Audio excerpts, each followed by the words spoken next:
So, first vlog for the day, practical example of the come from statement in a basic programming language. So, makikita nyo dun sa example na nakita natin sa Wikipedia, pag ang come from mo is line 40 at yung 40 ay nakalagay REM. Ibig sabihin kasi ng REM sa visual sa basic, REM stands for remark.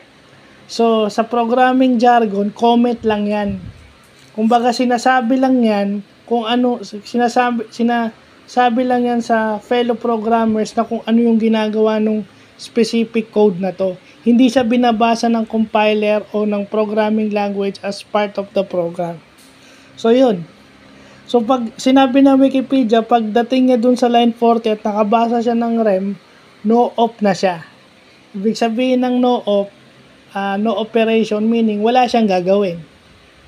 So, babalik na naman siya dun sa dati. So, yun. Yun yung example ng come from, kaya pala naging joker to. So, yun yung practical example, okay? So, dalawa, yung no-op at saka tong practical example ng no-op o NOP, no operation sa computer science and computer engineering tsaka sa IT. So, yun lang po.